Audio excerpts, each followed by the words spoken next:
Hi, hello everyone. I am so excited that I have Brenda Tobin here. She is a diplomat homeopath, and homeopathy is one of my favorite holistic healing techniques for so many different reasons. We met on Facebook, and I am delighted that she accepted to do this little chat with us today. You were going to learn so much. I follow her and I see her work, and I am just I know it works, I'm in awe, but I wanted everybody to know. My introduction to homeopathy was actually with my son. When he was a little kid, he would get cold after cold after cold, and ear infection and cold, and I found a homeopath, and never again. He was, I think, like 3 or 4, and I think this guy has had like 4 colds in all his life, and he's 27 now. So after that experience, I was like, I have to find a homeopath for my dogs. I was living in Venezuela at that time, so this is like 20 some years ago, and I did find one, and he was so gracious and taught me so much, and I learned so much, and I use homeopathy all the time with like, the success is like immediate. The few things that they have taught me that I know my go-to remedies, it's like a miracle. So thank you, Brenda. And I'm going to let you introduce yourself and then explain to people, because most people Mhm. don't understand what it is. They think it's, bogus, and Yep. it is such an effective alternative healing technique. So go ahead. Thanks, Lillian. Thanks so much for having me. So I am a homeopathic practitioner. I have my diploma on the human side and then on the animal side.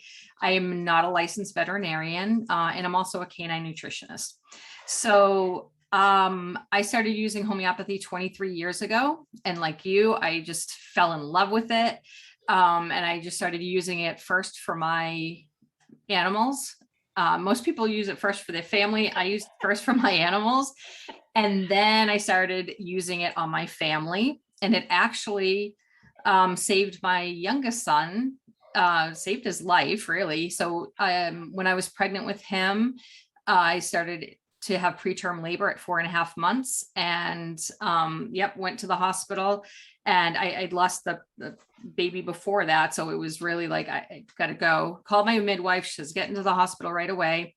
And, they hooked me up to the monitors and everything. He had a very strong heartbeat. It was me. It was my body. I Mhm. had fibroids. So it was interfering with the pregnancy. And they told me that they couldn't do anything, just go home and rest, because he's not viable until you're 5 months pregnant. Well, that didn't sit with me. So I Mm. went home, and at that time I called my homeopath, and she took my case over the phone, and she sent me a remedy that completely stopped contractions, and I was able to carry him to full term. Oh. Right. So he has been raised on homeopathy his whole life. He's my youngest. He'll be 15, and that's all he's had is homeopathy. So fast forward, I start, practicing more acute and just home stuff, right? First aid. And then I'm like, I should go to school for this, because, you have friends and family like, Brenda, what should I do for this or I that or know. whatever? And I couldn't get enough of homeopathy. I just couldn't get enough. And I was taking like free classes online and whatever. And then I said, that's it. So I went to school for it. And I've gone to 2 different schools, and then I go to another school just for like continuing education credits. And I'm still learning. So I've used it for 23 years. I've been in practice for almost 7 years. I've had about 6 years of formal education, and I still am like, give me more. There's so much to learn about it. So what is homeopathy? Homeopathy is a natural form of medicine. It's over 200 years old. Mhm. And the theory behind it is like cures like. So it's holistic too, in the sense of we look at the whole being, whether it's an animal or a person. I look at the mental, emotional, and physical imbalances of that being or symptoms. So by law, you can't have two of the same disease or dis-ease in the body at the same time. You can't. Your dog could have kennel cough and your dog could have seizures. Okay. But it can't have two of the same type of seizures, for example. So if it's a seizure case, and we're going to talk about seizure cases in a little Yes. bit, Yes. But if it's a seizure case, there's many different types of, well, we've got grand mal and petit mal, but before, during, and after, so they call it pre-ictal, ictal, and post-ictal of the seizure, it's all different activity. You have dogs that drool, and then dogs that don't drool, right? Dogs that can lose their vision, dogs that don't. So that's where homeopathy differs. So I look at the whole being, I look at all of that animal's symptoms, and then I'm able to choose a remedy that is like their symptoms. So when we do that, we're introducing an artificial disease into the body. Even though it's natural medicine, it's not the disease itself. So when we do that, the body goes, oh my gosh, there's two in me at the same time. Oh. That's how it works. It revs up that immune system, and lack of a better term, it's going to kick out what's going on, and it's going to bring the body back into balance. Into balance. Okay, so Yep. let me see if I got this right. So let's call it traditional medicine. A seizure is a seizure, and it's all put into the same category. We treat it this way. What you're saying is with homeopathy, we're looking at the whole picture, the whole body, and not all seizures are the same. So that is where your expertise come in into saying, I think this type should be treated this way, and then there's a specific remedy for that. So two dogs could have the same disease, right? Yep. And be treated with two different remedies because the origin is going to be different for each dog. Did I Correct. get that right? Okay. Yeah, correct. So yeah, that's very good. So it is a very individualized form of medicine.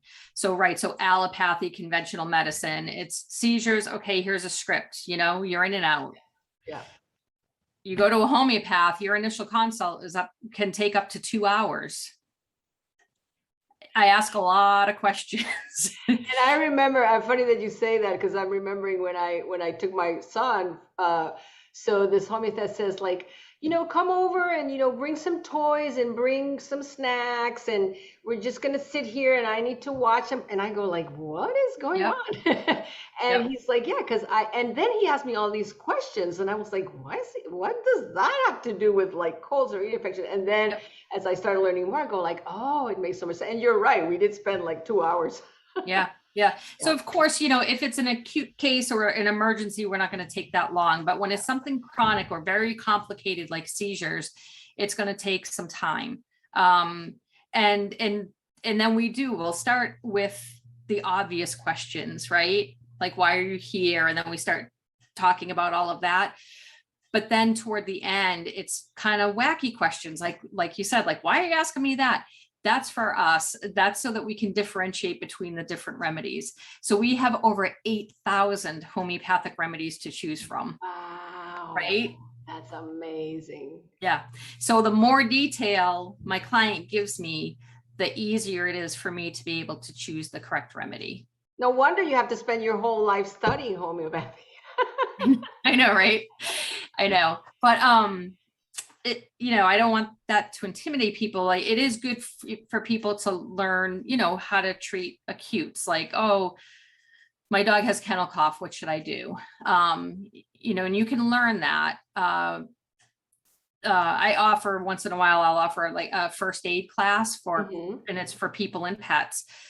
But something chronic, like deep, like seizures, things like that, go see a homeopath practitioner. Don't do that by yourself. But so something that, and correct me if I'm wrong, because when people, I think a lot of people are afraid because what you don't understand, you fear, right? So the more light you shed on it, the more you learn about it. But one of the things that I was taught was that, and it goes to what you're explaining, is like, if I pick the wrong remedy, it's not going to harm. And that is also what I see the difference with alternative. All drugs have side effects. Most of them are not good side effects. So with homeopathy or Bach flowers or, all these, let's say, energetic medication, if it's not if it's not hitting the right chord, it's like it won't affect, like the body won't even assimilate it, understand it. So I think homeopathy is one of the, you know how they say first do no harm, that should be the medical umbrella about Yeah, everything. And sadly, we see that it's not the case. So I think this is the perfect definition of first do no harm, because even if you prescribed something that's not exactly, because sometimes you need a little bit of fine tuning, right? sure. As the Yep, body evolves, and sometimes with deep rooted disease, I see it as like layers of the onion, right? The disease that's is right. so deep that we have to start, peeling little layers until we can get to the root cause, and then That's the right. body can heal, because the body can heal everything if we give it the right tools. And it's just, Yep, there's so much going on. So I'm right about that. So yep. one of the things that I really wanted Brenda to cover, because I follow her, now we're friends on Facebook, and I see all the wonderful, fabulous cases that she has about dogs with seizures. Mhm. And we were chatting a little bit before we started this Zoom that sometimes people come in as a last resort because they're using all the, traditional medications, like I say, this is the seizure toolkit poop, and it's dumped on all the dogs the same. And sadly, a lot of the dogs do not respond, or over time, right? They keep on declining. Mhm. So I wanted everyone, for you to explain a little bit, because I see this being more and more common. I have experienced it myself with a puppy after vaccination. Then I have several of my students. I have a dear, dear, dear student that I competed in agility with. I showed it for their owner, and he died because of I think it's the side effects of the medication, but he had seizures for a long time. So it's something that is very near and dear to my heart. And when I see it more and more often, I see it in the groups, I see it with my students, I see it now. I've had 2 of my students report that after using those flea and tick topicals, boom, Yep. immediately, and you hear more and more. So I want you to talk a little bit about that, because I really want people to know that this is such an effective alternative. And, try this. What I tell everyone is, like, there's always time for pharmaceuticals and surgery. Like, you could have it like Right. here, right? But there's so Yes. many other things that you can try. Like you said, if it's an emergency, it's different. But I think that with seizures, especially when they start, it's not, most dogs don't die of the seizure. They die of, or they have to be put down because they can't be controlled, and they become more and more often. But the seizure Right. itself, I may be wrong, but that's not the core of what is going to eventually make us put that dog down, right? So I Right. talk a little bit about that, because I really want people to know that this is so effective for those issues. Yeah, sure. So most of the clients that come to me, their dogs are already on pharmaceuticals. Mhm. And it is just this cocktail. The vets don't even really have any answers. I see clients all over the world. It's the same thing. It's the same story. Okay. Um, it is so like prevalent now. I get probably, I'm not exaggerating, 2 new seizure cases every day. It's heartbreaking. It's so um so the best case scenario is that if your dog, if you feel like they're having seizure activity, most of the time you go to the vet can't do anything anyway because they didn't see it. And most of them will say, well, if it happens again, then come back. Yeah. Then you go back, and then it's like, well, most vets will then say, go to a neurologist. So then you're waiting, and then you have to go to the neurologist. And in the meantime, the dog is having seizures. And then maybe at that point, depends on the vet clinic, they might put the dog on phenobarbital, is typically the drug of choice at first. So then you're waiting for neurology, and then you go to neurology, and then it's all these expensive tests, which I've never had any of my clients who've had the test come back and say, bingo, they found. It's inconclusive. They have no clue. No idea. So Yep. it's a ton of money, a ton of wasted time. And And stress then and suffering for the dog, because none of these tests, I mean, the dogs get stressed going to the vet and having all these procedures and being poked and being away from their totally, from their Yeah. people. So Yep.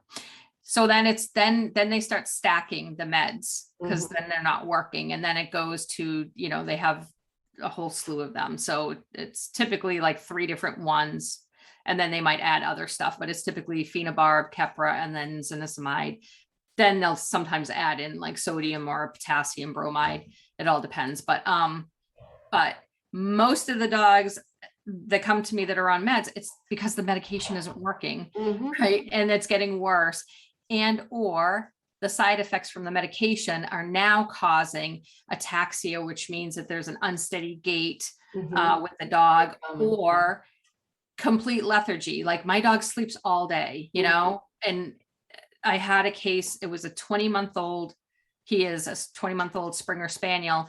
And since 3 months old, having seizures. So all that time, so for 17 months, he was on 20 Valium a day, plus phenobarb, plus Keppra, and then sodium bromide. So she came to me because they were going to put the dog down, and somebody had referred her or me to her, and she's going to put the dog down because she's like, this is no life for this dog. Yeah. So I can absolutely work with medicated animals. We just have to differentiate what's that animal's true symptoms, and then what are the side effects of the drugs. And we do it, but you got to take the dog off of those medications. That's always the goal. We don't want them to stay on it. So that you need to have the help of your vet. I'm not a licensed vet. I didn't prescribe those medications. They have to work with you and help you wean those animals off of those medications. Some vets are cool about it and they're like, hey, it's your dog. And then some vets will scare the bejesus out of you and say, oh my gosh, what could have happened? But you have to, and this is why you're doing this, is you have to be informed and know that there are alternatives and that this alternative can help, and it does help. And I've had many successful, cases using homeopathy. Like Lillian said, there's no side effects to it. It either works or it doesn't, period. We have to just choose the correct remedy. So I forget what the other question was. Well, the other thing is if the drugs are not working anyway, yeah, why not try this? And I always tell people, you are the CEO. You are the CEO of your health, but you are also the CEO of your dog's health. Yeah. And sadly, and we haven't even touched the other topic that's very dear to my heart, is like, why are these seizures happening in the first place? So that we would need to do a part 2 for this. But I just want people to know that it's not the end all, right? It's not, when you get these dire diagnoses, there's so much that you can do, and dogs are so resilient. And once we remove, the causes, we can talk about that in our part 2. But that initially, the whole point is like, let's stop the seizures. And the other thing that, and I'm sure you have experiences, what I know is that over, like, this poor puppy, 20 months, having 17 months of all these drugs, the kidneys, the liver, I mean, all those organs are, that dog cannot even, you continue that, what kind of life is for him in the future. I'm sure liver failure is right around the corner, because the body is not designed to be able to detoxify that amount of toxins, especially in such a young body. I mean, 3 months, this is a puppy that's just starting to develop his immune system, all of that. It's just so sad. So, so if people are interested, so you do Zoom consultations, which is great, because Brenda is up in Michigan, but she does Zoom consultations. So we're going to say the name of your webpage, but I'll also put it at the end of when I edit this. So you have it there, so you can contact her. I urge you to try homeopathy. You're going to be amazed. And it's not just seizures. I mean, we touched today on seizures because it's becoming almost like an epidemic. Yeah. And most dogs end up being put down. So it's almost like an emergency for me. Like, you need to know about this, but it is for every Everything, disease. everything. I tell people that I can't do surgery or sutures, but everything in between, homeopathy can pretty much help with. That's right. Yeah. We put the body back in ease, right? The balance that we started. So that, and that's the definition of this. This ease is like, right? So we're taking that dis out and bringing everything back to balance. So Yeah. I want to thank you so much, Brenda. So we need to do a future date, because then we need to talk about what is our idea why the seizures Oh, are yes. starting in the first We're on place. the same page. Yeah. Yes, yes, yes. But I want to thank you so much for your time. I know you're a busy mom and busy with your practice, but I hope this is helpful for everyone that listens. And here's a replay. And follow Brenda Tobin. That's her name on Facebook. And I love reading about all these success stories, because there's so much people talking about, you know, the sad side. And when I read all these things, I'm like, yes, we did it again. I'm the same way. It's still, I'm like, oh my gosh, I it's know, an and I amazing. feel we as the collective, like, now I'm listening to this Raw Food Summit, and they did a little poll of, you know, how many people are feeding exclusively raw, and then, and when I read, like, it was almost 50% feeding exclusively raw, I'm like, yes, like, we're getting the word out. So Right. I feel it's like a community win. Like, we need to do this for our animals. We need to be their voice Yeah. for what is good for them, to bring them back to health, to not let them suffer, and to have them around us for as long as possible. So thank you again. Thank And you. hopefully this is just the beginning of our Yes. chats here. Very good. Thank you.